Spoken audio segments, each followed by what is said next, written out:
नमस्कार, सगरमाथा टेलिभिजनको प्रस्तुति एसटिभी च्याटमा यहाँलाई स्वागत छ। म सुनिल दाहाल। नेपाली कांग्रेस चरम विवादमा फसेको छ। प्राय पुराना सबै राजनीतिक दलहरू यतिखेर नेतृत्वको विवादमा भए पनि कांग्रेस फुडको संगारमा छ भनेर निष्कर्ष निकाल्न थालिएको छ। किनकि पार्टीको नाम, सम्पर्क कार्यालय, चुनाव चिन्ह लगायतका विषयमा चर्चा भइरहँदाखेरि त्यो सँगै संस्थापन इतर पक्षको साथै प्रदेशको बेला र निष्कर्ष र त्यस पछाडि अब कांग्रेस फुट या ठुला अथवा पुराना नेताहरू पार्टीबाट निष्कासन या निस्किने भन्ने विषय चाहिँ बहसको विषय बनिरहेको छ। अब कांग्रेस के होला? किनकि यतिखेर पुराना सबै राजनीतिक दल र संसदको प्रमुख विपक्षी दल कांग्रेस रक्षात्मक अवस्थामा भएको बेलामा कांग्रेस फुटले मुलुकको प्रजातन्त्र कस्तो अवस्थामा पुग्ला र लोकतन्त्र के होला भन्ने बहस पनि जारी छ। किनकि अहिले राष्ट्रिय स्वतन्त्र पार्टीको एकल सरकार छ र संसद पनि झन्डै एकल जस्तै छ। त्यसकारण राष्ट्रिय स्वतन्त्र पार्टीको विधि, विचार, नीति, सिद्धान्तका विषयमा बहस भइरहँदा कांग्रेस किन फुटको संघारतर्फ उन्मुख छ? उता वामपन्थीहरू भने एकताको विषयमा बहस गर्न थालेका छन्। पुष्पकमल दाहाल प्रचण्डहरू आजै, भोलि नै, पर्सि, साँझ बिहान नै पार्टी एकता गर्नुपर्छ र वामपन्थी ध्रुवीकरण गर्नुपर्छ भनेर मञ्चहरूमा हायल कायल भएर हारगुहार गरिरहेका छन्। यस्तो अवस्थामा कांग्रेसको चेत किन नखुलेको भन्ने पनि चर्चा छ। आज हामी विशेष गरी नेपाली कांग्रेसको विवाद, त्योसँगै बालन सरकारको एक्सन, सरकारको 100 दिन, संसद अनि त्योसँगै प्रतिपक्षको भूमिका, पुराना राजनीतिक दलहरूको रक्षात्मक अवस्था, यिनी विषयवस्तुमा बढी केन्द्रित रहेर छलफल गर्दैछौँ। आजको यो छलफलमा मसँग सहभागी हुनुहुन्छ नेपाली कांग्रेसका नेता मीन विश्वकर्मा। यहाँलाई स्वागत छ। धन्यवाद सुनिलजी। आराम हुन्छ? ठिक छ। छलफल ठ्याक्कै यहाँबाट सुरु गर्छु। ट्याक्कै भन्नुहोस् त, तपाईँले 3वटा शर्त राख्नु भएको छ। 3वटा शर्त र तपाईँहरूको संस्थापन इतर पक्षले असारको 15 गते दही खाने, साउनको 15 गते खिर खाने सम्ममा गगन थापाहरू साइजमा आएनन् र गगन थापाले 3 शर्त मानेन् भने पार्टी फुट्यो। कहिले फुट्छ? छलफल यहाँबाट प्रारम्भ गर्छु, त्यसपछि खास विषयमा प्रवेश गर्छु। हैन, एकदम ठिक कुरा गर्नुभयो सुनिलजी। अहिले चाहिँ नेपाली कांग्रेसका जिम्मेवार नेताहरू मात्रै होइन, शुभचिन्तक, समर्थक, मतदाता र नेपालको लोकतन्त्रलाई माया गर्ने सबैले नै नेपाली कांग्रेस भित्रको अन्तर्कलह, मतभेद, विवाद, द्वन्द्व, सङ्घर्ष सबैलाई नजिकबाट निहालेर चिन्ता व्यक्त गरिराखेका छन्। त्यो चिन्ताको परिधिभित्र बसेर म त्यो भित्रको एउटा सदस्यले गहिरो रूपले विश्लेषण गर्दा नेपाली कांग्रेस बलियो हुँदा लोकतन्त्र बलियो हुने, नेपाली कांग्रेस कमजोर हुँदा लोकतन्त्र कमजोर हुने र लोकतन्त्र कमजोर भयो भने राष्ट्रियता कमजोर हुने, राष्ट्रियता कमजोर भयो भने हाम्रो राष्ट्रिय स्वाधीनता र सार्वभौमिकता सङ्कटमा पर्ने। यो जुन चरण छ त्यो चरणको पेरिफेरीमा बसेर हेर्दा कांग्रेस बलियो होस्, कांग्रेस मजबुत होस्, कांग्रेस एकढिक्का होस् भन्ने शुभेच्छा राख्ने साथीहरूले यसै गरी नै बजारमा अहिले जुन चर्चा छ त्यसलाई आंकलन गर्दा कांग्रेसको नेतृत्वले यो सबै किसिमका अन्तर्कलहहरूलाई छिटोभन्दा छिटो मिलाएर घरबाट बाहिर निस्केर राष्ट्रिय स्वतन्त्रता र स्वाधीनताको, राष्ट्रिय स्वाधीनता र सार्वभौमिकताको रक्षाका लागि अरूसँग हातेमालो गर्नुपर्छ। हातेमालो गर्नुपर्छ। होइन म आएँ। हातेमालो प्रकाश मानसिंहलाई कहाँ व्यवस्थापन गरिदिनु पर्यो, कति प्रतिशत दिनु पर्यो, पूर्णबहादुर खड्कालाई कति, कृष्ण प्रसाद सिटौलालाई कति, विमला निधिलाई कति प्रतिशत, त्यो सँगै प्रकाश शरण महतहरू, एनपी साउथ र मीन विश्वकर्मालाई के पर्यो? एकदम सुनिलजी, एकदम यो त अकल्पनीय प्रश्न हो। अहिले हामीसँग सानेपामा रहेको कांग्रेस र सानेपा बाहिर रहेको कांग्रेसका बीचमा जे संवाद औपचारिक अनौपचारिक भइरहेछ त्यसमा उठ्दै नउठेको प्रश्न चाहिँ यो अहिले तपाईले भन्नुभएको अकल्पनीय जिज्ञासा प्रश्न हो। अहिले कति भन्ने कुरामा कोही पनि छैन। के भयो? झगडा। के भयो? झगडा भयो। झगडा किन भयो? विशेष महाधिवेशन कि नियमित महाधिवेशन भन्ने भयो हो। नियमित महाधिवेशनवालाहरू आयोगमा पनि हारे, अदालतमा नि हारे। विशेष महाधिवेशनवालाले अधिवेशन गरे, आयोगले पनि उनीहरूलाई मान्यता दियो, अदालतले पनि प्रमाणित गर्यो। तपाईहरुले सुन्नु न, हामीले त्यसलाई स्वीकार्यौं। हार स्वीकार्यौं स्वीकार्यौ हैन आयोगको पनि हार स्वीकार्यौं अदालतको पनि हार स्वीकार्यौं भनेको हामीले सानेपा कांग्रेसलाई वैधानिकता मान्यौं मानिसकेपछि पार्टी भनेको टेक्निकल वा लिगल पार्ट मात्रै होइन यो पोलिटिकल सोशल र स्पिरिचुअल पार्ट पनि हो भावनात्मक रूपमा पनि हो त्यसैले अब यो मेरो पार्टी हो हिजोको अन्तर्कलह झगडा सबै बिर्सेर एक ठाउँ बसौं भन्ने कसको भनाइ छ बाहिर बस्नेको भनाइ छ त्यो कसले भन्नु पर्थ्यो भित्र बस्नेले भन्नु पर्थ्यो आज म तपाईको टेलिभिजनको स्टुडियोमा छु तपाईले बोलाउनु भएर पो म आए त तर मैले बिहानै उठ्ने बित्तिकै आज सगरमाथा टेलिभिजनमा बोल्न जानु पर्यो भनेर त बोल्न पाउँदिन नि त त्यस्तै सानेपामा रहेका जिम्मेवार पदाधिकारी साथीहरूले मैले आयोगबाट पनि अदालतबाट पनि मैले लाइसेन्स प्राप्त गरेँ अब मैले सिङ्गो कांग्रेस बनाएर लिएर गएँ भने मलाई सबैले जय जयकार गर्नेछन् र मलाई मान्यता दिनेछन् र मेरो शक्ति वृद्धि हुनेछ भन्ने उहाँले सोच्नुभयो भने छेडभरमै पार्टी एकता हुन्छ हिजो बेलुकासम्म कांग्रेस महामन्त्री गुरु घिमिरेको फोटो हेर्दै थिए हिजो बेलुकासम्म प्रयास गर्दै हुनुहुन्छ अब तपाईले के चाहियो प्रयासै गर्नु पर्दैन के गर्नु पर्यो मैले बुझे अनुसार त तपाईको तीन शर्त चाहिँ के होइन म भन्दैछु मैले बुझे अनुसार मैले 2082 माघ 2 गते आयोगले एउटा मान्यता दियो 6 गते नोमिनेसन थियो 4 गते मैले लामो स्ट्याटस लेखेको छु सामाजिक सञ्जाल त्यो स्ट्याटसले सँगै चुनाव लड्ने वातावरण बनायो त्यसपछि अब की बार गगन सरकार भनेर उहाँहरू हिँड्नुभयो तर पुरानालाई गाली गरेर भाषण भयो धेरै चुनावी प्रचारमा पुरानाहरूलाई मुख नदेखाइदिने कुरा खरानी हो भन्ने कुरा आमसभाहरूमा आसन ग्रहण नगराउने कुरा अपमानित भएपछि निर्वाचनमा अलि अप्ठ्यारो परिस्थिति आयो त्यति बेला पनि हामीले के अनि मतदाताले सुन अनि मतदाताले अनुहारै हेर्न चाहेका थिएनन् अनि बोकेर अनि सुन हैन अनि मतदाताले अनुहारै हेर्न नचाहेको भन्नलाई त चुनावमा उठ्नुपर्छ होला नि त हैन चुनावमा उठ्दाखेरि अनुहारै हेर्न नचाहेको भनेको को त भन्दा नेपालमा बहुदल आएपछि एकपटक पनि चुनाव नहारेको मानिस चाहिँ अनुहारै हेर्न नचाहेको अनि पटक पटक हारेका जित्नै नसकेका मान्छे चाहिँ जनताले खुब रुचाएको भनेर परिभाषा गर्दै हिँड्यौं त्यो भाष्य प्रचार सन्देश बनाउँदै हिँड्यौं भने हामी कति विश्वासीलाई बन्छौं र अर्को कुरा एक पट पनि चुनाव नजितेका सिधै प्रत्यक्ष चुनाव जितेका कति छन् राष्ट्रिय स्वतन्त्र पार्टीमा यसो गरौँ त्यसको त पार्टी नै 79 मा बन्यो अनि हैन सुन्नुस् न पार्टी नै परिवेश र परिस्थिति होइन फेरि पनि सुनिलजीसँग म अहिलेको यो वर्तमान राजनीतिक परिवेशसँग मेरो कहीँ पनि शैली संस्कार हैन यो म मेल खाइराखेको छैन म के मानिराखेको छैन भने पोलिटिक्स इज अ म्याराथन यो 100 मिटर रेस होइन यो 100 मिटर रेसमा कुद्ने चीज हैन पोलिटिक्समा कहिले पनि अहिलेका कुरा भन्दा बढी भावी योजनाका कुराहरू हुन्छन् किनभने देश बनाउने भनेको हिजो राति बिग्रियो भनेर पश्चाताप गर्ने होइन अब कसरी बनाउने भन्ने हो र अर्को कुरा को मानिस लोकप्रिय हो वा होइन भन्नका लागि कुन पार्टी लोकप्रिय हो वा होइन भन्नका लागि इट टेक्स टाइम समय लाग्छ त नेपाली कांग्रेसले यो समय परीक्षाको समय 80 वर्ष बिताएको छ 80 वर्ष परीक्षा दियो यसले र यसले 8 वटा निर्वाचन अस्तिको सहित 9 वटा निर्वाचनमा यसले भाग लियो 9 वटा के संसदीय निर्वाचनमा र जनमत संग्रह सहित गर्दा 10 वटा निर्वाचनमा यसले भाग लिइसक्यो 10 वटा निर्वाचनमा नेपाली जनताले यसलाई परीक्षामा पास गरेको पार्टी हो र त्यसका नेताहरू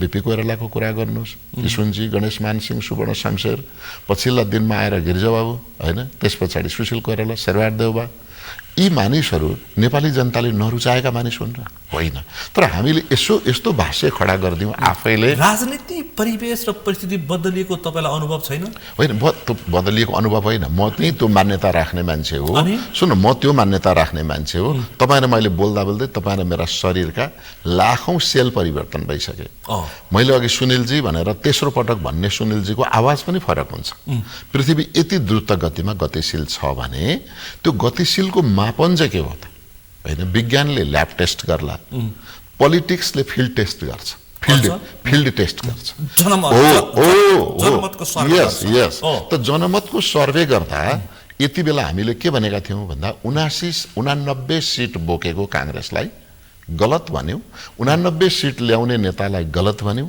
र त्यसलाई 38 मा झार्दिने नेतालाई अहिले हामी प्रशंसा गर्दैछौं एक अर्को कुरा राजनीति फेरि अर्को यो पनि होइन होला हामी सुरुङ यात्रा होइन नि त राजनीति त मैले अघि पनि भने it is the exam which is done in the open field हामी खुल्ला मैदानमा यसको परीक्षा हुन्छ। यसरी कुरा गर्नु न सिधा, तपाईसँग आज व्याख्यात्मक विश्लेषण भन्दा पनि सर्टकटमा सिधा कुराकानी मान्छेले अथवा आम दर्शकले त्यो हेरेर खोजिरहेछन्। कांग्रेस ट्याक्कै कहिले फुट्छ? फुट्ने कुरा छैन। सम्पर्कले कहाँ छ? फुट्ने भएको भए सम्पर्कले त नेपाली कांग्रेस सम्पर्कले त नेपाली कांग्रेसका नेताहरूले आफै पदमा बसेपछि पनि म फेरि खुलेका छन् हैन खुल्छन् सुन्नु न खुलेका थिए। मलाई भन्न दिनुहोस् 2048 साल भनौँ किशुनजी पछि गेजाउ सभापति हुनु भएन, पार्टी कार्यालय टेकुमा थियो, सम्पर्क कार्यालय महाराजगञ्जमा हैन त। त्यस पछाडि सुशील कोइराला सभापति बन्नुभयो, पार्टी कार्यालय टेकुमा थियो, सम्पर्क कार्यालय महाराजगञ्जमै थियो। अलिक पछाडि आएर सम्पर्क कार्यालय नखोल्ने एकजना शेरबहादुर देउवा मात्रै हो, जसले उहाँको सम्पर्क कार्यालय घरमै थियो। अहिले मैले भने त्यही भन्दैछु हैन कि उहाँ घरमै भेटघाट गर्नुभयो कि पार्टी अफिसमै भेटघाट गर्नुभयो। तर शेरबहादुर देउवाकै कार्य समितिमा रहेका अहिलेका सभापति र उपसभापतिहरूको सम्पर्क कार्यालय धेरै ठाउँमा थियो। मलाई लाग्छ गगन थापा महामन्त्री हुँदा उहाँको सम्पर्क कार्यालय 3टा जति त मै पुगेको छु हैन, 4वटा थियो भन्थे साथीहरू। विश्वप्रकाशजी महामन्त्री हुँदाखेरि उहाँको सम्पर्क कार्यालय 2टा थियो हैन, 2टैमा म पुगेको छु। त्यो सम्पर्क कार्यालय र यो सम्पर्क कार्यालय यसो छ। मैले भनेको त्यो महामन्त्रीको भेटघाटको सम्पर्क कार्यालय यो पार्टी विभाजनको सम्पर्क कार्यालय होइन, विभाजनको होइन, त्यो चाहिँ एकजनाको सम्पर्क कार्यालय थियो, एक पदाधिकारीको सम्पर्क कार्यालय थियो। अहिले सानेपाबाट पदविहीन भइएकाहरू, निकालिएकाहरू, बर्खास्त गरिएकाहरू, जो विशेष महाधिवेशनबाट बाहिरिएकाहरूले गफ गर्ने, छलफल गर्ने, कुराकानी गर्ने, आफ्नो रणनीति योजनाहरू बनाउने कसको घरमा जाने त? बसी बिहालो होइन, राजनीति भनेको त संवाद हो नि त। संवाद गर्ने थलो कसका जाने भन्दा 2 दर्जन भन्दा बढी नेताहरू अहिले मूल प्रभावबाट बाहिर रहनु भएको छ। त कसको घरमा जाने, बिहान कहाँ जाने, दिउँसो कहाँ जाने, बेलुका कहाँ जाने? अबको 15औं महाधिवेशन के गर्ने? राष्ट्रिय राजनीति चुनौतीपूर्ण बन्दै गएको छ, त्यसमा के गर्ने? अरूसँगको सहकार्यको हातेमालो के गर्ने? हाम्रा नेता साथीहरूले चाहिँ कुनै पनि भनौँ न कुरामा रेस्पोन्स गरिरहनु भएको छैन। त्यसो भए अब देशैभरि रहेका निराश भएका साथीहरूलाई कसरी सम्बोधन गर्ने? पार्टीको यो जुन विवाद देखिएको छ यसलाई कसरी समाधान गर्ने र राष्ट्रिय राजनीतिलाई समीक्षा गर्दै कसरी अगाडि बढ्ने भनेर छलफल गर्ने थलोको रूपमा काम गर्ने। तपाईले 15औं महाधिवेशन के गर्ने पनि भन्नु भएन? छ। डिजिटल्ली सदस्यता नवीकरण गर्नुभयो? होइन, डिजिटल यस्तो छ होइन, मैले गरेको छैन। हाम्रो 15औं महाधिवेशनको सहभागी कांग्रेस सदस्य होइन। एकछिन, त्यो होइन हो र होइनमा त विवाद छ होइन सुनिलजी, हो र होइन। तपाईले होइन भन्नुभयो भने तपाईँ एकपक्षीय हुनुभयो। अब के हुन्छ भन्नुभयो भने तपाईँ पत्रकार हुनुभयो होइन। अब के हुन्छ भन्ने कुरामा हाम्रो भनाइ के भने गगन थापा नै क्रियाशील सदस्यता व्यवस्थापन समितिको प्रमुख हुँदा, विभागीय प्रमुख हुँदा उहाँले नै नवीकरण गरेको मेरो सदस्यता छ हैन त।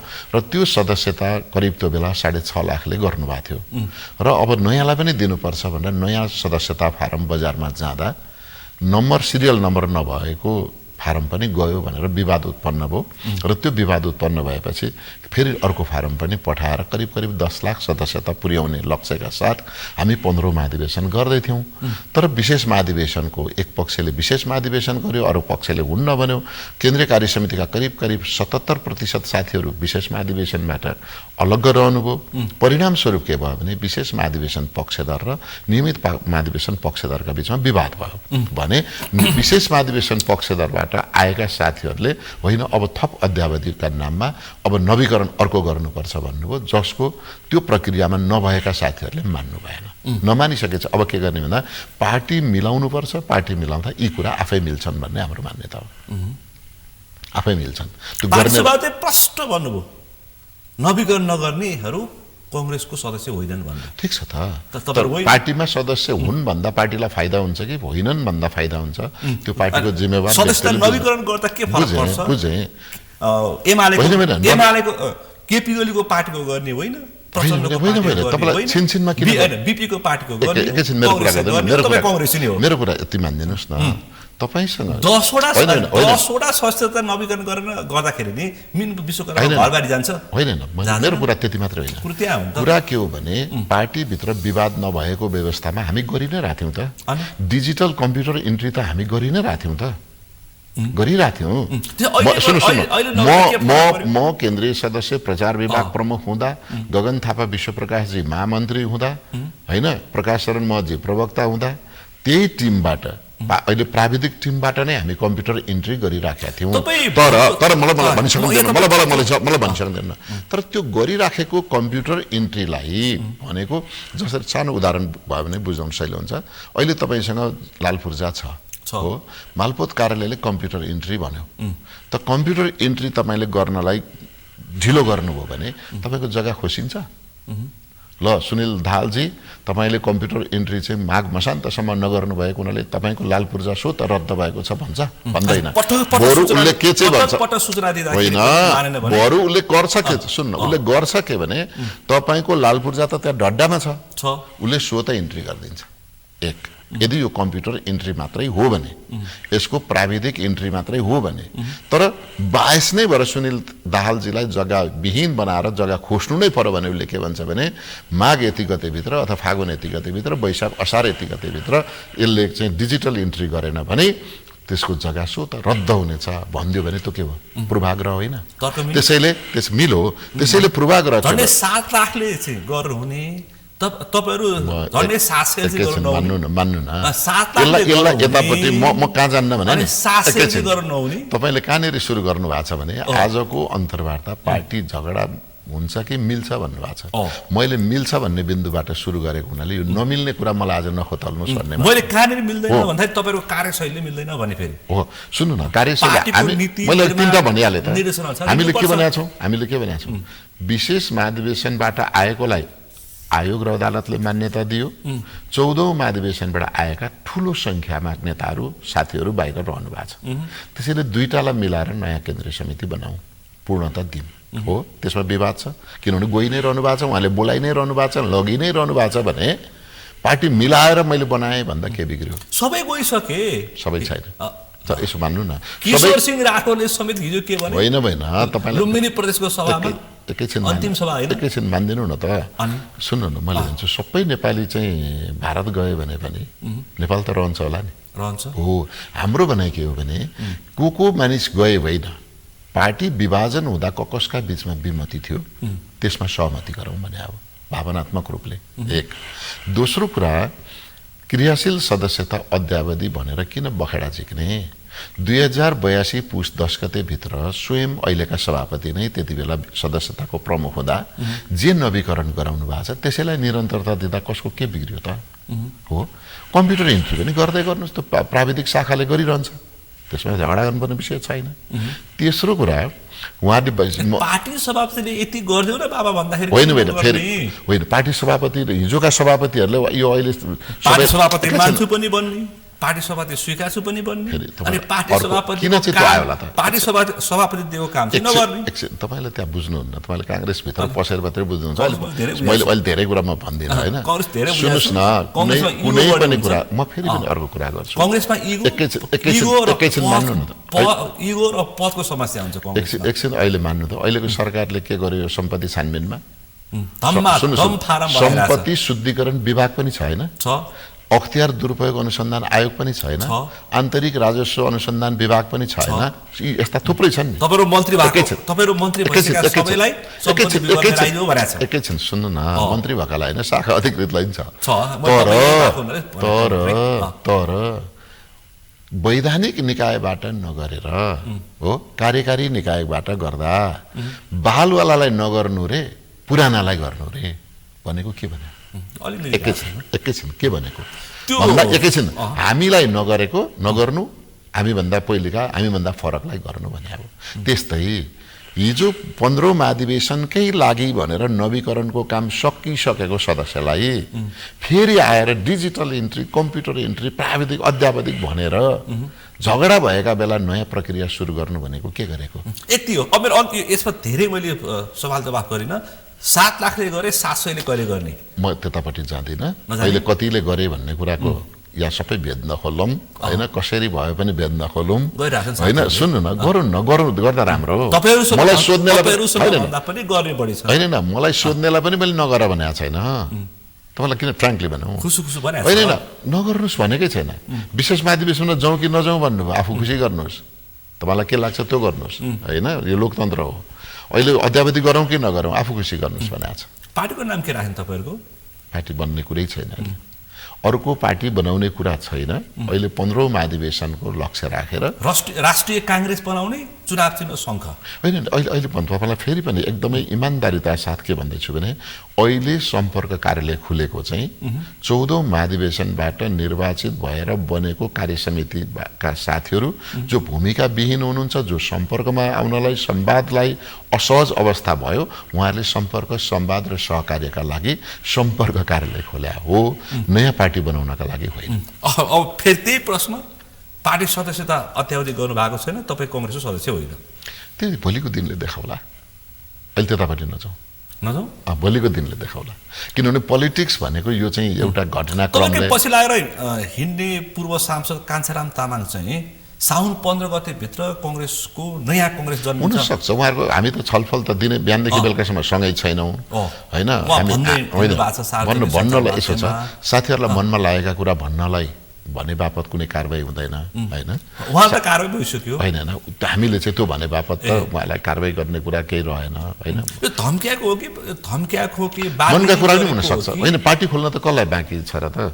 हिजो नै पनि विशेष महाधिवेशनभन्दा अगाडि पनि केही साथीहरूले केही पार्टी त खोलेर राखेकै थियो त होइन। के खुलेर राखे, अरू पनि नयाँ पार्टी पनि खोलेर राखेका थिए। यदि कङ्ग्रेसको विशेष महाधिवेशन नभएको भए त्यो पार्टी ठुलो पार्टी भनेर चुनावमा जाँदै चुनावमा जाँदै थियो त होइन। तर जब विशेष महाधिवेशनलाई निर्वाचन आयोगले मान्यता नदिएको भए अदालतले पनि स्वीकारेको अदालत पनि नभउन् न, निर्वाचन आयोगले मात्रै तपाईले गगन थापा र विश्व प्रकाशलाई पाता कसेर सुन्नु न, सानेपाको कङ्ग्रेसमा छिरदिनु हुन थियो। त्यतापट्टि नजानु न तपाईँ, अलिकति चाहिँ काल्पनिक कुरा नगरौँ, हामी देखिएका र भोगेका कुरा गरौँ, काल्पनिक कुरा नगरौँ। त्यही भिरकुटी मण्डपमा उभिँदै म त्यही थिएँ, गगन र विश्वलाई कारबाही भयो भनेर समाचार बनाएको हो त। निर्वाचित यसो नि सानेपामा एउटा काङ्ग्रेस छ होइन, 83% केन्द्रीय सदस्य पदाधिकारीहरू सबै बसेर छलफल गरिरहनु भएको छ। अनि केही साथीहरू भिरकुटी मण्डपमा काङ्ग्रेसको अधिवेशन भनेर मनोनयन दर्ता गर्ने, उम्मेदवारी गर्ने निर्विरोध भएको घोषणा गरेपछि अनि बाँकी के हुन्छ होला त? के हुन्थ्यो होला? ल हामीले जुन कुरा सत्य के रहेछ त? सत्य त होइन, सत्य होइन त्यो। सिंहदरबार जलाउनु सत्य थियो, अदालत जलाउनु सत्य थियो, मानिसलाई घर घरबाट लखेट्नु सत्य थियो, पुलिसलाई नाङ्गे जार बनाएर लखेट्नु सत्य थियो। आखिर त उनीहरूलाई जनताले जितायो भनेर सत्य मान्न सक्नुहुन्छ? 23 गते नाबालक मार्नु सत्य हो, म त्यही त भन्दैछु त। त्यसैले उनलाई घर घरबाट लखेटे, अब सबै गरे, आखिर यिनै सत्य रहेछन्, जनताले जितायो भनेर तपाईँ इतिहासमा सत्य मान्नुहुन्छ? त नेपाली कङ्ग्रेसलाई एकैछिन नेपाली कङ्ग्रेसलाई म फेरि पनि मलाई तपाईँले सरकारले नाबालक मार्ने विषय तपाईँ किन ओझेलमा पार्ने प्रयास गर्नुहुन्छ? फेरि भन्दै हुनुहुन्छ केपी ओली सरकारले मार्या भन्दै हुनुहुन्छ। त्यो दिनको अरू भिजुअल हेर्नु भएको छैन? त्यो दिन स्कुल ड्रेसमा आउन अनिवार्य गरेको कसले? अनि एकैछिन सुन्नु न, दिनमा 3600 मुलुक छोडी युवामा असन्तुष्टि थिएन, अहिले कतिले छोडेका छन्? डबल भयो कि भएन? देशमा युवाको असन्तुष्टि थिएन। एकदम सुनिलजी, म तपाईँसँग नि मैले सुन्नु भने सुन्नु यो यस्तै खालका भ्रमात्मक प्रश्नहरू राखेर, यस्तै खालका भ्रमात्मक विश्लेषण गरेर म तपाईँलाई अर्को पनि कुरा गर्छु। अहिले जापानका 80% गाउँ खाली छन्, सबै एआईले गाउँको गभर्मेन्टले सुरक्षा गरिदिइराखेका छ। जापानको हाम्रा मानिस कहाँ जाँदैछन्? जापान जाँदैछन्। जापानका मान्छे कहाँ जाँदैछन्? युरोप जाँदैछन्। युरोपका मान्छे कहाँ जाँदैछन्? अमेरिका जाँदैछन्, अस्ट्रेलिया जाँदैछन्। हो, भर्खरै मात्र तपाईँलाई रुमानिया हाम्रा मान्छेहरू जाँदैछन्। रुमानियामा 40,000 हाम्रो मान्छे। प्रतिप्रश्न गरौँ, सुन्नु म भन्दैछु। रुमानिया जाँदैछन्, रुमानियाका मान्छे कहाँ गएछन्? इटाली गएछन्। अर्को कुरा, नेपाल गरिब भएर मानिसले देश छोड्या हो? फेरि मलाई भनिदिनुहोस् त, गरिब भएर हो? गरिब भएर छोड्थ्यो भने त हिजो छोड्थ्यो होला नि त निरङ्कुश व्यवस्थामा, जबकि हाम्रो 49% गरिबीको रेखामा नेपालीहरू थिए। यो मुलुकमा जाहिर छ। एकैछिन, म त्यतापट्टि जाँदैन, म तपाईँलाई हामीले सुन्नु फेरि एकैछिन, गरी खान चाहिँ यति ज्यादा छ। अस्ति ठेकेदार सङ्घका मानिसहरूले, कन्ट्र्याक्टर, निर्माण व्यवसायीहरूले के भनेर गए थाहा छ? सरकारसँग माग गर्नलाई समयमा आयोजना सम्पन्न गर्नुहोस् भन्दा हामीलाई कामदार दिनुहोस् भनेर गए। हाम्रा मानिस कहाँ कहाँ गएर काम गर्दैछन्? दुबई, मलेसिया, कतारमा काम गर्दैछन्। हो, यहाँ कामदार छैन। एकैछिन सुन्नु न, एकैछिन छैन, सुन्नु न, म भन्दैछु। त्यसैले कोही पनि कुनै पनि देशका मानिस आफ्नो देशमा काम गर्दैनन्। तर हाम्रो अरू देशले विदेशी कामदार ल्याउने व्यवस्था छ, हाम्रो देशमा विदेशी कामदार ल्याउने व्यवस्था छैन। म अर्को पनि भन्छु, हाम्रो पर क्यापिटा इन्कम कति? लगभग $1500 हो। भुटानको पर क्यापिटा इन्कम कति? $3800, डबल भन्दा बेसी होइन। त भुटानको जनसङ्ख्या कति? 9 लाख। अहिले कतिले भुटान छोडेका छन् 5 वर्षमा? 3 लाखले। त भुटानले रोएर कराएर त्यहाँको प्रधानमन्त्री कार्यालय आगो लगाएको छ। यत्रो असन्तुष्टि भयो किन त? तपाईँ हामीले गर्दा यो असन्तुष्टि बनाउने नेपालको मिडिया, सोसल मिडिया अनि नेता विशेष गरेर म नेतै भन्छु, नेताहरू पनि कस्तो पार्टीभित्र बसिया छ, आफ्नो पालो आएन। पुष्पकमल दाहाल प्रचण्ड, शेरबहादुर माधव नेपाल म्युजिकल होइन, म्युजिकल बाबा सिस्टमले तपाईलाई सिस्टमले मागो भने तपाईँ के गर्नुहुन्छ? सिस्टमले त्यस्तो बनाएको छ। अहिले वर्ल्ड कप खेल्नलाई 40 वर्ष मुनिकाले खेल्न नपाउने, माथिकाले खेल्न नपाउने भने अब रोनाल्डो र मेसी के गर्थे? सिस्टम त्यस्तो एकैछिन हो, मैले के भने त भन्दा सिस्टम कसले बनाएको त? जनताले होइन, नेताले पनि हो। कसरी नेताले बनाए? जनताले होइन जनमत संग्रह गरे, संविधान सभामा जनताले मतदान गरे होइन, निर्वाचित भएर आएका मान्छेले भोट हाले होइन, अनि जिताउनलाई जनता यस्तो खालको संविधान लेख भने हो। एकैछिन म भन्छु, हो त भनेकै त हो त, भनेर त लेख्या हो, नभए त त्यसलाई पनि आगो लाउँथ्यो होला नि त। त्यसो भए बालन शाहले किन गाली गर्ने? 51 लाख मत ल्याछन् उनीहरूले। कसले किन गाली? 51 लाख मत ल्याएको हुनाले त प्रधानमन्त्री माने त कसले आगो लाछ र त? हिजो उहाँले त आगो लाउनु भयो त अरूलाई। 109 देखि नै धेरै औडा कसलाई औड्या मलाई त भएको छैन। तपाईलाई मलाई तपाईँले अहिले के भनेर औडाको कुरा गरेर मैले अहिले हामीले सरकार भनेकै छौँ, प्रधानमन्त्री भनेकै छौँ, मानेकै छौँ, शासन मानेकै छौँ। उहाँले के भन्नुभयो र? उहाँले प्रधानमन्त्री होइन, देशमा सरकार छैन भन्नुभयो र? कति गाह्रो भएको छ एकदम। तपाईँ फेरि पनि सुनिलजी सुनिलजी तत्काल पार्टी एकता गरिहाल्नु, सडक र सदन कब्जा गर्नुपर्छ भनेर होइन एकदम भाषा यसरी ट्विस्ट नगरौँ न। प्रमुख प्रतिपक्ष शक्तिहरू नेपालको राष्ट्रिय स्वाधीनता सङ्कटमा पर्यो, सार्वभौमिकता सङ्कटमा पर्यो, राष्ट्रिय अखण्डता सङ्कटमा पर्यो। यो बेला प्रमुख प्रतिपक्ष बलियो हुनुपर्छ, सत्ताभन्दा बाहिर रहेका दलहरूले खबरदारी गर्नुपर्छ।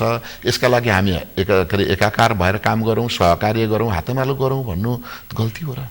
त्यो हो कि सम्पत्ति विवरणको 3 पुस्ते भर्न थालेपछि आत्तिएको? फेरि पनि म तपाईँसँग होइन, म तपाईँसँग फेरि यही पनि कुरा गर्दैछु, यही कुरा तपाईँसँग के गर्दैछु भने हामीले यस्तै प्रश्न गरेर, यस्तै विश्लेषण गरेर देशलाई खरानी बनाइसक्यौँ। अब कति बनाउनु छ? हामी सिस्टमका कुरा गर्दैनौँ, व्यक्तिका कुरा गर्छौँ। मैले राम राज्य भनेकै छैन, सबभन्दा बढी अत्याचार त राम राज्यमा थियो, तर रामलाई नै हामी सबैभन्दा राम्रो भन्दैछौँ। सबभन्दा अत्याचार थियो होइन। मैले भन्नु खोजेको राम राज्य भनेको त्यति मान्छेहरू सुखी थिए होइन, त्यो त कुनै एउटा धार्मिक आस्थाका आधारले राम भक्तहरूले रामलाई राम राज्य माने होला, होइन त? तर त्यो त होइन, त्यो त त्यति बेला सबभन्दा बढी अत्याचार थियो, प्राचीन काल थियो होइन, मानिसहरू बढी अत्याचारमा थिए। अहिले हामीले सबै कुरा मानवाधिकारका कुरा गऱ्यौँ, सामाजिक न्यायका कुरा गऱ्यौँ, व्यक्तिगत स्वतन्त्रताका कुरा गऱ्यौँ, सहअस्तित्वको कुरा गऱ्यौँ, समन्यायका कुरा गऱ्यौँ। अहिले संसार सभ्य हुँदै विकसित हुँदै जाँदैछ। मैले अघि पनि तपाईँलाई भने यदि नेपालमा सुन्नु गरिबीकै कारणले मानिसले देश छोड्नु परेको भए पञ्चायतकालमा देश त खाली नै हुन्थ्यो होला नि त। 49.6% मानिसहरू गरिबीको रेखामुनि थिए, अहिले 18%मा छ। त्यतिखेर पनि मानिसहरू बाहिर गएका थिए हो, तर त्यति बेला किन नगराए त? त्यति बेला किन सिंहदरबार नचलाए त? त्यसैले प्रति प्रश्न 23 गते सरकारले त्यो खालको विध्वंस नरसंहार नगरेको अरे तपाईहरु के भन्दै हुनुहुन्छ भने एकैछिन एउटा कुरा तपाईले 24 भन्नुहुन्छ तर जनमतले 23 लाई अनुमोदन गरिरहेछ के? 23 मात्रै होइन, यो घटना त तपाईलाई 2 वर्ष अगाडि देखिरहेछ नि। नभए भर्खरै बनाएको गल्फुटारको कृष्ण सिटौलाको घर हामीले खोज्दै जाँदा दिनपल्ट अल्मलिन्छौँ, आगो लाउनेले कसरी पत्ता लाग्यो?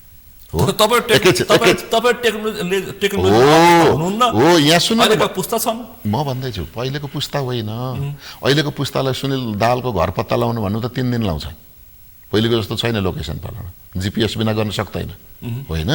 तर एकैछिन पूर्णबहादुर खड्काको घर जलाइसकिसकेपछि यहाँ परतिर शङ्कर भण्डारीको पनि छ भनेपछि फेरि हुल फर्केर गएर खोज्दै गएर त्यहाँ पनि जलाए। त्यही त कांग्रेस मैले के भनेको भने कार्यकर्ता पनि थिए भने आएन त। एकैछिन मेरो कुरा सुन्नु न, दस्तावेजमै आयो। तपाईले एकैछिन तपाईँ हामी एकदमै जुन खालको कुरा गरिराखेका छौँ यो वस्तुस्थितिका भन्दा बाहिर गएर कुरा गर्दैछौँ के घटना हुन्छ नि हामी आगो कसले लगायो भन्ने कुरापट्टि नगरेर धुवाको कुरा गरिराखेका छौँ त्यसैले मैले के भनिरहेको छु भने हामीले के कुरा गरिरहेको छौँ भने 23 गते केपिओल को सरकार कांग्रेस र केपिओल को सरकार केन्द्रमा कुछ नभएको भएदेखि 23 गते युवाको केमा भयो एकैछिन मलाई भनिदिनु मैले अत्यन्त तपाईसँग आजको संवादमा नाबालकलाई नमारिदिएको भए अनि मार्यो चाहिँ कसले सरकारले ल्यायो कसले आए कसले ल्यायो त सोतफुर्त कसले ल्यायो मलाई भन्दिनु न मैले आँखाले अनि त्यो भिरकुटी मण्डपमा के अरे माइतीघर मण्डलामा हैन माइतीघर मण्डलामा एनाउन्स गर्दा जेएनजी पुस्ताका युवा भाइ बहिनीहरूले के भनेका छन्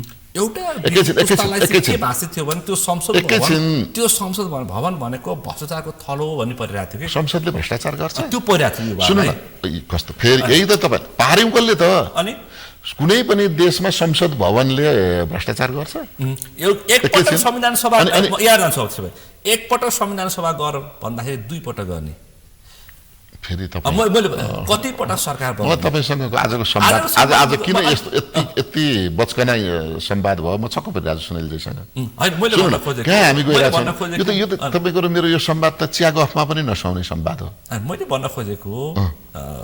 भन्न खोजेको यथार्थलाई पनि आत्मसात होइन होइन यथार्थ पटक होइन तपाईँ कहाँ गइरहनु भएको छ भने हैन फुलको रङमा गइरहनु भएको छ जातमा गइरहनु भएको छैन त्यसको बिरुवामा गइरहनु भएको छैन कारणमा गइरहनु भएको छैन त्यो स्थान कहाँ हो त्यहाँ गइरहनु भएको छैन म फेरि पनि भन्दैछु एकैछिन होइन तपाईँ माइतीघर मण्डलामा बिहानै 9 बजेदेखि एम्बुलेन्स आउँछ 3टा एम्बुलेन्स स्ट्यान्ड बाई छ डाक्टर स्ट्यान्ड बाई छन् हो पुलिसले घेराबन्दी गर्छ त्यहाँका मानिसले भन्छन् हामी आज केही गर्दैनौँ रुखका पात पनि चुड्दैनौँ पानीका बोतल पनि भुइँमा फ्याँक्दैनौँ हामी कसैलाई अपाच्य गाली पनि गर्दैनौँ अभद्र व्यवहार पनि गर्दैनौँ मुर्दाबाद जिन्दाबादको नारा पनि लाउँदैनौँ भनिराखेका बेला अनि जो मानिसहरू हात हतियार सहित आए कम्ब्याट लाएर आए तिनलाई तपाईँहरू नआइदिनुहोस् भनेर अनुरोध पनि गरे बबर महलको पुलमा पुलिस बसेको थियो एकैचोटि हात हतियार सहित जुलुस आयो केटाकेटीलाई अगाडि लाए गोली आएको छ माथिबाट त्यसैले यो प्रोग्राम यतिखेर सकेर म त्यतिखेर तपाईँ मात्रै प्रत्यक्षदर्शी होइन नि त सुन्नु न त तपाईँ मात्रै प्रत्यक्षदर्शी होइन सुन्नु न तर अब बनाएको आयोगले के गर्यो त 23 गतेको मात्रै अध्ययन गर्यो 24 को गरेन हो सुन्नु न गल्ती हो मर्छन् नि मान्छे त आन्दोलनमा त मर्छन् नि म मरिन नि किनभने म आन्दोलनमा गइन आन्दोलनमा फ्रन्ट लाइनमा गइन र आन्दोलन व्यवस्था विरुद्ध थिएन तर बनाइयो हो कसले बोलायो स्कुल ड्रेसमा अहिलेसम्म कहीँ केटाकेटी आछन् त्यो अपराध कसलाई लाग्नुपर्ने हो ल्याउनेलाई लाग्दैन अनि फेरि के गर्दाखेरि त संसद भवन जलाउन पाउनु पर्थ्यो भन्ने हो तपाईँको भनाइ होइन अनि तपाईँ के भन्दै हुनुहुन्छ त्यो भ्रष्टाचारको अखडा थियो जलाउनु मान्छेलाई रहर थियो भन्नुभयो त्यस्तो हो तपाईँ भन्दै हुनुहुन्छ तपाईँ भन्दै हुनुहुन्छ त्यो त आम मान्छेको प्रोसेस हो मैले फेरि आम मान्छेको हुँदै होइन त्यसपछि अस्ति आम मान्छे फागुन 21 निर्वाचन त्यत्रो जनमत किन दियो त जनमतको पनि कुरा पछि गरौँला अहिले गरौँ उम्मेदवार नभएका ठाउँमा पनि बहुमत आएको छ हाइवेको आसपासमा 25-24 घण्टा भित्रमा जहाँ जे गर्न सकिन्थ्यो गरेका ठाउँ त दार्चुलामा किन आएन त सङ्खुवासभामा किन आएन भोजपुरमा किन आएन खोटाङमा किन आएन हो कि भन्नुहोस् न अछाममा किन आएन बाजुरामा किन आएन जहाँ सुन्नु न म भन्दैछु ओखलढुङ्गाको फरक छ ओखलढुङ्गामा 5 मतको सुन्नुहोस् न छिटफुट आएको छ म भन्दैछु सुन्नुहोस् न म सुनसरीमा भन्दैछु हाइवेको आसपासमा 24 घण्टाभित्र जे गर्न सकिन्थ्यो आएको छ सिन्धुपाल्चोक किन आयो सुर्खेतमा किन आयो यही विषयमा लमजुङमा किन आयो यो विषयमा छुट्टै कुरा गरौँला देश बनाउने कुरा जाउँ सकारात्मक मैले भन्न खोजेको यतिखेर कांग्रेस फुट आज तपाईसँग अन्तर्वार्ता लिने विषय नभएर हो कि क्या हो हामी अलि बढा लिएर कुरा गर्दै छौँ कांग्रेस फुट्नु हुन्न यस्तो बेला हो त्यसो गरौँ न कांग्रेस फुट्नु त्यसो गरौँ त तपाईहरु अलि संयमित हुनु पर्यो स्वीकारिसकेको नेतृत्व स्वीकार्नु पर्यो अध्यावधि गर्नु सुन्नु न यो भरे प्रकाशित हुन्छ हैन हुन्छ मैले सुरुमा के भनिसके आयोगले मान्यो अदालतले मान्यो हामीले मान्यौ मानेको सभापतिले मिलाएर लिएर जानुस् भनेको छौ मैले रिपिट अध्यावधि गर्नुस् 15 अधिवेशनमा के गर्ने के नगर्ने त मिलेर गरौँ न 15 अधिवेशनमा जित्नुस् फेरि पुनर्वाद खड्कालाई मारे फेरि तपाई सभापति सुन्नुस् न यति भनिसके तपाई उपसभापति बन्नुस् मैले भनेको कुरा महामन्त्री बन्नुस् मैले भनेको कुरालाई नबिथल दिनुस् न होइन म महामन्त्री वा उपसभापति बनेर सबै विवाद सकिने होइन नि त होइन र यो व्यक्तिको विषय नै होइन यो विचारको विषय हो, विधिको विषय हो, प्रक्रियाको विषय हो, भावनाको विषय हो, राष्ट्रिय आवश्यकताको विषय हो नि। त्यसैले सुनिलजी म तपाईँसँग विनम्र अनुरोध के गर्दैछु भने यति बेला मैले संक्षेपमा क्लियर कुरा गरेको छु। यो व्यक्ति विशेषको कुरै होइन, को व्यक्ति बस्नुहुन्छ या बस्नुहुन्नको विषय होइन। नेपाली कङ्ग्रेस सिङ्गो चाहियो, सिङ्गो बनाउने जिम्मा जोसँग अधिकार छ उहाँको हो। जो अघि यहाँले भन्नुभयो गुरु घिमिरे लगायत केही नेता कहाँ गएको देखियो, त्यस्तो आवश्यकै छैन, जरुरी नै छैन। स्वयं गगन थापाले बजारमा आएका विषयवस्तुलाई लगेर मुख्य दुई नेताले प्रतिनिधित्व गर्नुभएको छ। एउटा समूहको शेखर कोइरालाले गर्नुभएको छ, अर्को समूहको पूर्णबहादुर खड्काले गर्नुभएको छ। उहाँहरू दुईजनासँग बसेर कुरा टुङ्ग्याउनु भयो भने पहिले 8 बुँदा थियो, 7 बुँदामा झऱ्यो, 5 बुँदामा झऱ्यो, 2 बुँदा 3 बुँदामा कुरा मिल्छ। उहाँहरू बसेर कुरा मिल्यो भन्नुभयो भने कोही कतै नबसिकन पनि कुरा मिलाउनु पर्ने कुरै छैन। के छ मिलाउनु पर्ने कुरा? के छ भन्नुहोस् त? छ कुरा भएर त त्यो के त दर्शकलाई भन्दै होइन, जो बाहिर हुनुहुन्छ कांग्रेसीलाई भन्दिनुस् न। होइन आइसकेको छ, जो बाहिर हुनुहुन्छ उहाँहरू सँगै हुनु पर्यो होइन। जे कुरामा असहमति छ त्यहाँ सहमति हुनु। सानेपा जाने सँगै हुनुहुन्छ होइन, तपाईँ सानेपा त दिनै पछि साथीहरू गइरहनु भएको छ नि। तपाईँ सिंहदरबार गइरहेर तपाईँ सरकार हुनुहुन्छ। अब पार्टी बनाउँछु भन्छन् संस्थापन पक्षले, जरा अभियान सुरु गर्छन्, तपाईँहरू प्रदेश भेला गर्दै होइन। हाम्रो भनाइ के हो भने जो साथीहरू होइन त्यस्तो होइन, चुपचाप बस्दिनु पनि त समर्थन होइन नि त। चुपचाप बस्दाखेरि के हुन्छ नि होइन। त्यसैले सहमतिको कुरा गरौँ, संवाद गरौँ भने हो। संवाद गर्दा नमिलेको कुरा मिल्यो भन्दै अर्को सबभन्दा हाँसउठ्दो कुरा चाहिँ त्यही गगन थापालाई पार्टी सभापति मानेर हस्ताक्षर बोकेर फागुन 21 चुनाव लड्ने, फेरि कुरो त्यही त हो। अनि फेरि आउने अलि भेला गर्ने सुहाएन के? मैले तपाईँलाई तपाईँ पार्टीभित्रको मैले माघ 4 गतेको मेरो स्टाटसमा चुनाव लड्यौँ होइन, त्यहाँ चुनाव लड्यौँ भने नि त्यहाँ के लेखेको छ? पार्टी टुक्रिन नदिनका लागि, अहिलेको चुनौतीको सामना गर्नका लागि, लोकतन्त्र खतरामा छ, लोकतन्त्रको जगेर्ना गर्नका लागि रुख चिन्हमा साझा उम्मेदवार कायम गरेर जाउँ भने नउठिदिएको भए के हुन्थ्यो? अहिले जसले गाली गर्दै हुनुहुन्छ देउबा कोइराला समूहका मानिसहरूले हामी चुनाव बहिष्कार गर्छौँ भनेको भए के हुन्थ्यो? 2-4 सिट बढ्न पनि सक्थ्यो। 2-4 सिट बढ्न पनि सक्थ्यो। भनेपछि तपाईँको जुन भाष्य छ मिलाउनु पर्ने देखियो कि देखिएन त? देउबा कोइराला समूहले चुनाव नलडेको भए 2-4 सिट बढ्थ्यो भनेपछि स्वयं सभापतिले त जित्नु पनि होइन, उपसभापतिले पनि जित्नु भए, महामन्त्रीले पनि जित्नु भयो नि सबैले। देउबा समूहले भोट नहाल भनिदिएको भएदेखि हाल भनिदिएको भए नयन सिंह मरले तपाईँ कहाँ पुग्नु भयो? होइन, नयन सिंहले चाहिँ जित्थ्यो देउबाले हाल भन्दा। अनि तपाईँहरू अनुहार नदेखाइदिनुहोस् है भन्दा चाहिँ नयाँले चाहिँ सबैले जित्यो। दुई-चारवटा क्षेत्रमा चाहिँ अलिक फरक हुन्छ। आज तपाईँ बडा रमाइलो देउबा सुनसरीमा गएर तपाईँले भोट हाल्नुहोस् भन्दाखेरि अलिक त फरक पर्छ कि? सुन न, देउबा कोइराला होइन पर्थ्यो भन्ने कुरा रामरी खतिवडाले ओखलढुङ्गा भोट नहाल तपाईँ कहाँ पुग्नु? तपाईँ 165 ठाउँमा कहाँ पुग्नुभयो भने खराब जतिले चाहिँ चुनाव जित्थे भन्नुहुन्छ। अहिले फेरि आएर जसलाई उहाँले खराब भन्नुभयो तिनले जित्थे अरे होइन। देउबा उठेको भए डडेलधुरा जित्थे होइन त, प्रकाशमान उठेको भए काठमाडौँ जित्नुहुन्थ्यो होइन त भनेर तपाईँ भाष्य पनि बनाइदिने। अनि फेरि उहाँहरूले भोट नमागिदिएको भए फेरि बहु धेरैले जित्थे भन्नुभयो। 2-4 ठाउँमा सिट भन्न खोजेँ मैले, नमाग्दा होइन, नमाग्दा भोट नमाग्दा के भने भोट दिनु भन्देको भए। अनि भोट दिनु कसले भनेन त? हामी त सँगसँगै भाषण गरेर हिँडेका छौँ त। त्यसैले कहाँनिर हो भने टेलिफोन आयो भोट नदिनु भनेर सुन्नु न साथीहरु यही कुर्सीमा आएर तपाईको आजको तर्क मलाई आज पटक्कै चित्त बुझाएको छैन। सुन्नु न, जबकि तपाईहरुको नेतृत्वमा चुनावमा जान सकिँदैन, तपाईको हस्ताक्षरमा चुनाव लड्न सकिँदैन, यही कार्य समिति लिएर गयो भने हामी खरानी हुन्छौं भनेर भाडबैलो मचाएर विशेष महाधिवेशन गरेर आएका नेतृत्व मध्येमा कुन चाहिँ पदाधिकारीले चुनाव जित्यो? एकैछिन न, आम कुरा गरेको तर कहीँ चाहिँ विशेष हुन्छ क्या। नयाँले चाहिँ फ्याक्टै जित्यो होला नि त। विशेष एकछिन नयाँको चाहिँ कुन पदाधिकारीले चुनाव जित्यो भन्दैन न मलाई, कुनले जित्यो त भन्नु न। नेपाली कांग्रेसको सभापति आजसम्म चुनाव हारे गगन थापाको नेतृत्व, एकैछिन नेपाली कांग्रेसको मलाई भन्दिनु न, देउवाको नेतृत्व चुनाव गएको भए माटो मुनि हुन्थ्यो भन्नु। मलाई एकैछिन सुनाइदिनु न, नेपाली कांग्रेसको इतिहासमा कुन सभापति चुनाव हारेको छ? नेपाली कांग्रेसको इतिहासमा कुन सभापति चुनाव हारेको छ मलाई भन्दिनु न। अनि महान हुने, जित्ने जति खरानी अनि हार्ने जति महान हुन्छ। तपाईँ यो तर्क गरेर आज हामी संवाद गर्दैछौँ र पार्टीलाई मिलाउने कुरा गर्दैछौँ। त्यसैले तपाईँले पार्टी नमिलाइदिनलाई पो आज खोतल्दै हुनुहुन्छ कि जस्तो लाग्छ। तपाईँले अद्यावधि गरिदिनु भयो त पार्टी मिलिहाल्यो भनेपछि तपाईँ अहिले नेपाली कङ्ग्रेसको महामन्त्रीको रूपमा बोल्दै हुनुहुन्छ कि जस्तो लाग्छ। पुरानो लोकतान्त्रिक पार्टीमा हामी के भन्दैछौँ अबको प्रतिस्पर्धा बजारमा लिबरल डेमोक्रेट र डेमोक्रेट बीचको नै प्रतिस्पर्धा हुन्छ भन्ने चर्चा अहिले नेपाली राजनीति सुन्नु अहिले म फेरि भनौँ डेमोक्रेटिक पार्टी सुन्नु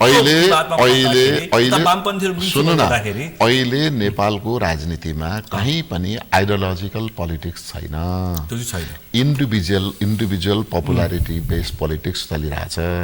त्यो प्रतिस्पर्धामा मूल पार्टीका नेताहरू दोस्रो तेस्रो पुस्ताका लागिदिन आएको कारण यो अस्थिरता आयो होइन। जस्तै एकैछिनको लागि शेरबहादुर देउवा पार्टी सभापति छोड्दै हुनुहुन्थ्यो, उहाँ तेस्रो पटक उम्मेदवार बन्दै हुनुहुन्न थियो। फागुन 21 को चुनाव नभएको भए हामी माघमै फागुनमै महाधिवेशन गर्दै थियौँ। त त्यसरी गरेर प्राकृतिक पद्धतिबाट अथवा चाहिँ प्राकृतिक प्रणालीबाट नेचुरल प्रोसेसबाट जो कोही सभापति गगन थापा नै सभापति बन्ने सम्भावना बढी थियो। त्यो प्रक्रिया सुन्नु न होइन एकैछिन मैले भन्न खोजेको तर भइदियो के त भने आफूभन्दा अगाडिकालाई गाली गरेर बदनाम गरेर घचाडेर लछारेर पछारेर घोग्रियाएर आफू बन्ने प्रचलन जब 3 पार्टीभित्र होडबाजी चल्यो, कङ्ग्रेसमा गगनजी सफल हुनुभयो, एमालेमा केपी ओलीजीले अहिले थुमथुमाएर राख्न सफल हुनुभएको छ, माओवादी छिन्न भिन्न भयो। अनि तपाईँ कुरा खोज्दै हुनुहुन्छ आइडियोलोजिकल पोलिटिक्सको। आइडियोलोजीको कुरा गर्दा अहिले सत्तामा रहेको पार्टीको आइडियोलोजी के, प्रधानमन्त्रीको आइडियोलोजी के, सामाजिक लोकतन्त्र। एकैछिन बालेन शाहको आइडियोलोजी के, सामाजिक लोकतन्त्र। कहाँ पढ्नु भयो उहाँले, कहाँ पढाउनु भएको छ? दस्तावेज पढेको राष्ट्रिय सूत्र पार्टी। उहाँको सबैभन्दा ठुलो योग्यता के हो? गाली गलोज होइन। उहाँको सबैभन्दा ठुलो योग्यता के? आगजनी होइन। बोल्दै बोल्नु फेरि त भन्दैछु त, बोले पो आइडियोलोजी थाहा हुन्छ त। कर्मले त के देखाउँछ? कर्मले सिंहदरबार जलाउने होइन त, कर्मले तोडफोड गर्ने, कर्मले गाली गर्ने, यही होइन योग्यता। मानव अधिकार आयोगको प्रतिवेदन हेऱ्यो एउटालाई भन्छ गौरीबहादुर कार्की, त्यसैले मैले यहाँहरूसँग के गर्छु भने वामपन्थीहरू मिले तपाईहरु किन नमिल्ने भन्ने मात्रै मेरो प्रश्न। कहाँ मिलेका छन्? मिल्न खोज्दैछन्, वामपन्थी मिल्छन्। उहाँहरू यसो छ, हामी आइसक्यो, छलफल जुटिसक्यो। ठिक छ, उहाँहरू मिल्नु भयो भने हामी पनि मिल्दैछौँ। हामीले नमिल्ने कुरै गरेका छैनौँ त, हामी पनि मिलाउँदैछौँ। उहाँहरू पनि संवादमा हुनुहुन्छ, हामी पनि संवादमा छौँ। चाँडै सकारात्मक निष्कर्ष आउँछ। चाँडै त सके त मलाई त हिजो अस्ति नै मिलोस्, माघमै मिलोस्, फागुनमै मिलोस्, चैतमै मिलोस्, वैशाखमै मिलोस्, जेठमा मिलोस्, असार 15 भित्र मिलोस् भनेको थियो। अब असार मसान्तभित्र मिलोस् भन्नेमा छु। आफै पनि मान्छे कङ्ग्रेस फुटाउनु हुँदैन। सरकारको 100 दिन कस्तो लागिरहेछ? मैले अघि भनिहालेँ, सरकार त अहिले विश्लेषण गर्ने बेला नै भएको छैन। तर नेपाली जनताले जे चाहेको त्यो पुरा भएको छैन। नेपाली जनतालाई चाहेको के चाहिएको थियो त? अघि तपाईँले भन्नुभयो हरेक युवाहरू विदेशबाट गएका युवा फर्काउँछु भनेको थियो, ठ्याक्कै डबल मानिस विदेश जान थाले हो। महँगी, हिजो पेट्रोलको भाउ 137 रुपियाँ हुँदाखेरि हामीले आन्दोलन गरेका थियौँ होइन, आज 217 भएको छ, चलेकै छ। हिजो चाहिँ पेट्रोल अटोमेसनमा जान्थ्यो, अटो प्राइसिङमा जान्थ्यो नि होइन, आज अटो प्राइसिङ ब्रेक भयो। घट्यो होइन, बढ्यो, आधी घटेछ, 20 रुपियाँ। हिजो राति 20 रुपियाँ घटेको कुरा गर्नु न। तर हिजो भारतमा भन्दा नेपालमा पेट्रोलियम पदार्थ सस्तो हुन्थ्यो, हामी सब्सिडाइज भएर लिएर होइन, मानिसहरू बोर्डरका मान्छे नेपाल आउँथे पेट्रोल भर्न। आज भारतमा चाहिँ सस्तो हुँदाखेरि यहाँ महँगो भएको छ। विश्व बजारमा 30% घट्दा यहाँ बढ्छ, उल्टो बढ्छ, कोही मानिस बोल्दैनन्। बजारमा महँगीले चाहिँ सगरमाथाको चुचुरो छुन लाग्दा कोही बोल्दैनन्। 100 दिनमै कहिले भयो त? 100 दिन नभए पनि सुशीला कार्कीको नेतृत्वदेखि त हो नि त होइन। किनभने सडकमा महँगी विरुद्ध जुलुस हुन छोड्यो, राष्ट्रियताका पक्षमा जुलुस हुन छोड्यो, मानिसहरूको मानवाधिकारका पक्षमा जुलुस हुन छोड्यो, मानवाधिकार उल्लङ्घन गर्नेका विरुद्ध हुन थाल्यो, हत्या हिंसा बलात्कारका विरुद्ध जुलुस हुन छोड्यो, तैचुप मैचुपको अवस्था रह्यो। गर्नुहुन्छ के होइन? अहिले बर्बाद भइसक्यो 100 दिनमै। यही ढाँचामा गयो भनेदेखि बर्बाद हुन्छ। अहिले म भविष्यवाणी गर्दिनँ। मतदान गरेर प्रक्रिया सुन्नु न, होइन म पनि के भन्छु भने सुन्नु न, पद्धति प्रणाली र प्रक्रिया मानेपछि परिणाम मान्नुपर्छ। पद्धति प्रक्रिया र पद्धति प्रणाली र प्रक्रिया मानेपछि परिणाम स्वीकार्नुपर्छ। स्वीकार्नुपर्छ। त्यसैले मैले हाम्रो पार्टीको पनि म कुरा भन्दैछु, होइन जुन पद्धति मैले मानिनँ, जुन प्रणाली मैले मानिनँ, जुन प्रक्रियामा म भाग लिनँ, त्यसैले मैले त्यो परिणाम पनि मानेको छैन। अदालत र आयोगले भनिदिएपछि मानेको छु हो। त्यस्तै अहिले हामीले चुनावमा भाग लियौँ होइन त, चुनावलाई स्वीकार्यौँ, चुनावमा भाग लियौँ, परिणाम मान्नु पर्यो, जे आउँछ सहनु पर्यो, हेर्दै जानु न, सहनु पर्यो त गर्ने के। अब संसदको चुनाव भएको छ, कानुन अध्यादेशबाट आउँछ होइन त। हिजो चाहिँ छिमेकी राष्ट्रहरूसँगको सम्बन्ध हेरिदिनुहोस् कस्तो भएको छ, हाम्रो राष्ट्रियताको बारेमा के भएको छ, राष्ट्रिय अखण्डता कस्तो अवस्थामा पुगेको छ। फेरि तपाईले प्रधानमन्त्रीको राष्ट्रियतामाथि फेरि होइन होइन प्रधानमन्त्रीमाथि होइन, अब प्रधानमन्त्रीको राष्ट्रियतालाई संख्या नगर्नुस् भन्नुभयो उहाँले चितवनबाट। होइन चितवनमा त के भन्नुभएको थियो, चितवनमा चुनावमा के भन्नुभएको थियो, सुकुम्बासीलाई अहिलेसम्म पुराना दलले अल्मल्याए तपाईँलाई लाल पूर्जा दिन्छु भनेको थियो होइन, आइहाल्यो त लाल पूर्जा लिएर घर गइसक्यो त सबै, समय बाँकी छ त। सुन्नु न त, लाल पूर्जा लिएर सबै घर गइसक्यो अहिले, 100 दिनमै लाल पूर्जा आउँछ त घरमा, आउँदैन थियो होला तर लिएर गइसक्यो के, पाइसक्यो त लाल पूर्जा। अहिले सुकुम्बासी छैन नि त कहीँ पनि होइन। म महँगी नियन्त्रण गर्छु, यस्तो हिजो फेसबुकमा लेखेको गर्नु न, महँगी तेलको भाउ बढ्दाखेरि लेखेको स्टाटस अहिले पनि पढ्न पाउनुहुन्छ होइन त।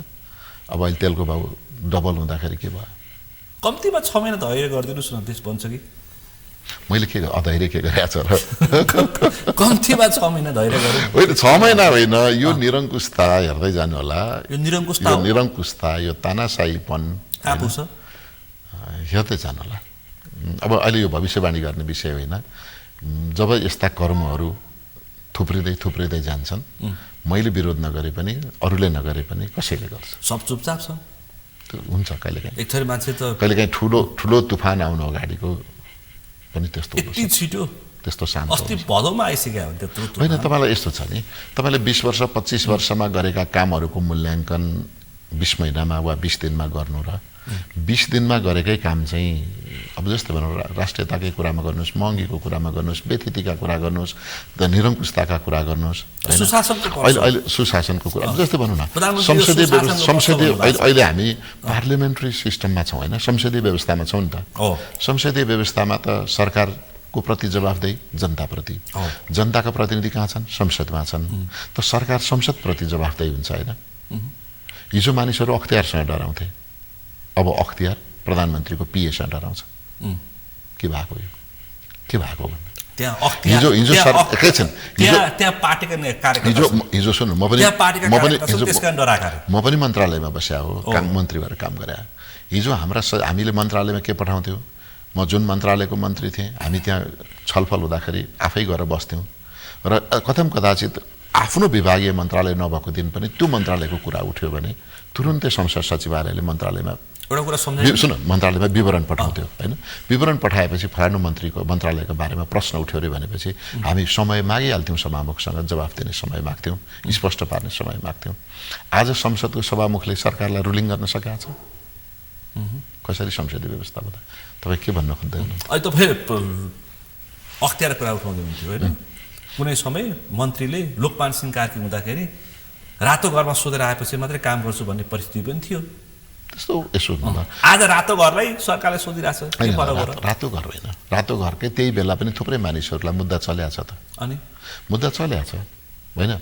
एउटा कुरा चाहिँ के हो भने अख्तियार दुरुपयोग अनुसन्धान आयोगको काम कारबाहीसँग मेरो पनि चित्त बुझाएको छैन, म पनि आफै भन्छु।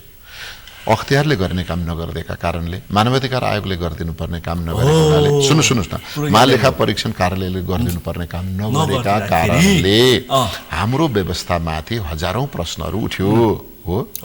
प्रहरीले गर्ने काम प्रहरीले नगरिदिने, त्यसैले सरकारका सबै संयन्त्रहरू जति स्वायत्त छन्, जति तिनीहरू चाहिँ सार्वभौम छन्, ती सार्वभौम र स्वायत्त संस्थाहरूले आफ्नो क्षेत्राधिकारभित्रको काम निष्पक्ष र निर्विवाद ढङ्गले गर्दै जान्छ, समयमा गर्नु हो। तर उनीहरूले पनि अब सुन, उनीहरूले छानी मुद्दा लाउने र नलाउने गर्दा हामीले व्यथित देख्यौँ। अब अहिले आएर सरकारले फेरि छानबिन गर्ने र नगर्ने गर्दा व्यथित हो कि होइन त? त्यो पनि खराब हो। त्यसैले म के भन्छु भने हिजो भएका खराबीलाई सच्याउँदै अब खराब नदोर्याउनु पर्नेमा हिजोको अर्थमन्त्रीले बजेट हेरफेर गर्यो भनेर अहिलेको अर्थमन्त्रीले पनि बजेट हेरफेर गरिदिने होइन भन्नुहुन्छ? होइन हो त भनिसक्नुभयो त संसदमा उभिएर भन्नुभयो तपाईँ किन बचाउ गर्नुहुन्छ हिजोभन्दा कम गरेका छौँ भन्नुभयो त होइन र र अर्को कुरा तपाईँलाई रमाइलो पनि सुन्नुभएको छ हिजोभन्दा कम गऱ्यो भने त रोस्टमा उभिएर तपाईँहरूले गरेका थाहा नपाएको हो र हाम्रो त यति त हो नि भन्नुभएको छ हो त्यसैले अर्को कुरा म तपाईँलाई भन्छु बजेट आउँदाखेरि कसरी बजेट आयो गरिबलाई आयो कि धनीलाई आयो होइन अब नेपालका स्वदेशी लगानीलाई कस्तो अवस्था बनायो यो सबै हेर्दाखेरि मैले अघि तपाईँलाई 100 दिन बजेट चित्तबुझ चाहिँ आएन बजेट मात्रै होइन तपाईँ पहिलो कुरा त नीति तथा कार्यक्रमै ठिक थिएन बजेट ठिक थिएन र अहिले नेपाल जुन अवस्थामा गुज्रिराखेको छ हेर्नु हामी एउटा चाहिँ आर्थिक रूपले हामी ग्रे लिस्टमा छौँ ग्रे लिस्टबाट बाहिर निस्किनु पर्ने थियो समातिरहेछ नि त बिचौलियाहरूलाई बिचौलिया व्यापारीलाई समातेर राजनीतिज्ञलाई छोडेपछि तपाईँ के गर्नुहुन्छ व्यापारीलाई होइन बिचौलियालाई समाते सुन्नु व्यापारी भनेको नि व्यापारी नै त होला नि होइन व्यापारै नभएको व्यापार होला व्यापारै नभएकोलाई धनी भएकोलाई के तपाईलाई बिचौलियालाई पक्रिने भनेको त पहिलो पक्राउ परेको छ एकैछिन सुन्नु न पहिलो कुरा म तपाईँलाई भन्छु एउटालाई पक्रियो अर्कोलाई आज ट्राफिकले कुनै बाटो कोटेश्वरमा लाइसेन्स पक्रियो भनेर सुशासन हुँदैन के लाइसेन्स पक्रिने विधि के छ त कस्ता कस्तालाई पक्रिन्छ भन्ने कुराको एस्युरेन्स हुनु पर्यो होइन त्यसैले मैले अहिले के भन्दैछु तपाईँलाई अदालतबाट सम्पत्ति शुद्धिकरणका मुद्दा सङ्गठित अपराधका मुद्दा ठगीका मुद्दा चाहिँ भट्टाभट फिर्ता लिने अरब अरबका हो अनि कुनै एक व्यापारीलाई चाहिँ अनुसन्धानका लागि भनेर अभियोग पत्र बिना लगेर कठघरामा उभ्याउने त्यो हो सुशासन व्यापारी सुन्नु न होइन नि व्यापार अहिले तपाईँ र म यहाँ टेलिभिजनमा कुरा गर्दैछौँ सुनिल दाललाई अनुसन्धान गर्नु पर्यो भनेर चाहिँ पक्राउ पुर्जी जारी गर्ने जसको अनुसन्धान गरेर मुद्दा चलिरहेछ उसलाई चाहिँ मुद्दा फिर्ता लिदिने त्यो अदालतबाट सफाइ लिए हुन्न अन्तिम विश्वास त्यसो भने त अब हो सुन्नु न नेपालका संवैधानिक अङ्गप्रतिको अविश्वास होइन अदालतप्रति अविश्वास त्यसैले अदालत जलाइयो संसदप्रति अविश्वास संसद जलाइयो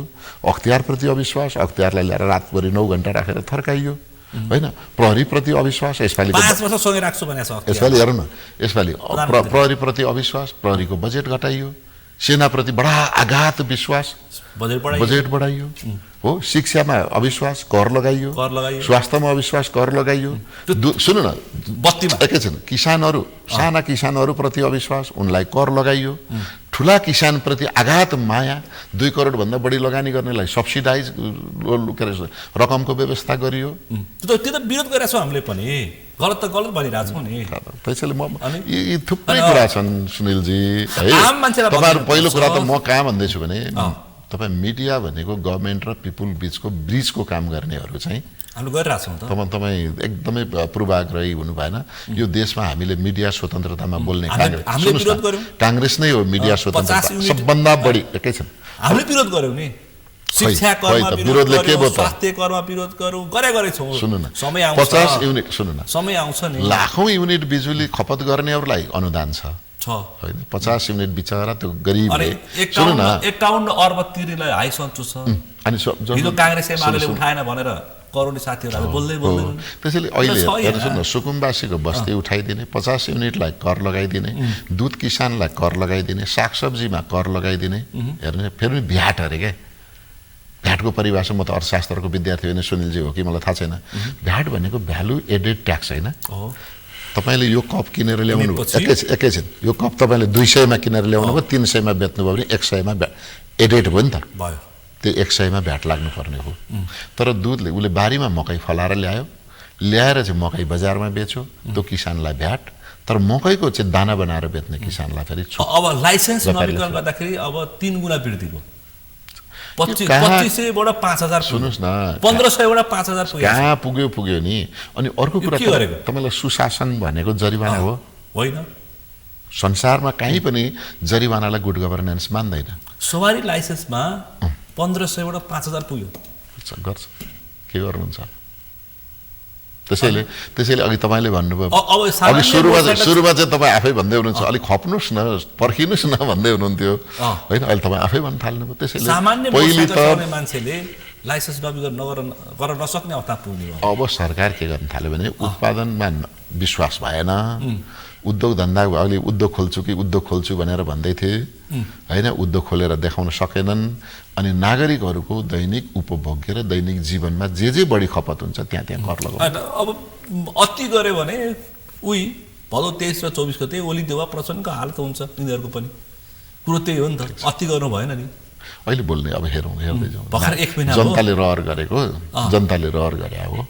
भर्खर 1 महिना भर्खर 100 दिने भयो, 30 यहाँ 90 दिन, 3 महिना भर्खर क्रस गर्यो। अहिले म त आज त सरकारको समीक्षा गर्ने पक्षमा पनि थिएन। तपाईँले प्रसङ्ग 100 दिन हुनाले सुन्नुहोस्, उठाइहाल्नु पर्यो। मैले एज ए नागरिक, सामान्यतया गरिन्छ। नागरिक प्रतिपक्ष नेता पनि हो हालसम्म। सुन्न, त्यही भएर अहिले म प्रतिपक्षकै पनि पार्टीको जिम्मेवारी पदमा नभएकोले मैले नागरिकको रूपमा भन्दा म एकैछिन 1 2 3 भन्छु। म नागरिक भएर मेरो बिजुलीमा भ्याट लाग्यो हो, गलत। सुन्नु न, म नागरिक भएर मेरो छोरीछोरीको फीमा भ्याट लाग्यो, गलत। म नागरिक भएर मेरो बच्चाले खाने दुधमा भ्याट लाग्यो, गलत। होइन, म किसानको छोरो भएको हुनाले मैले चाहिँ उत्पादन गरेको साग सब्जी तरकारी धान गहुँ कोदो मकैमा पनि कर लाग्यो। त्यो अति भयो होइन त। अब अस्पतालमा अब बुढो पनि हुन लाग्यो, अस्पताल गयो भने मेरो अस्पतालको बिलमा पनि भ्याट आउने भयो हो त, होइन त।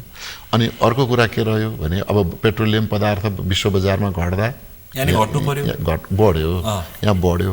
हिजो हो भने आगो लागिहाल्थ्यो, तर अहिले त्यसैले विगतका मानिस खालि अहिलेकालाई जस दिनलाई विगतको भन्दा केपी ओली शेरबहादुर के अरे केपी प्रचण्ड शेरबहादुर केपी ओली पुष्पकमल दाहाल प्रचण्ड शेरबहादुर पनि राम्रो भन्न खोजे होइन, तर उनले जे गर्दै थिए यिनीहरूले त्यो गर्नु भएन, त्यति गर्दै हुन्थ्यो।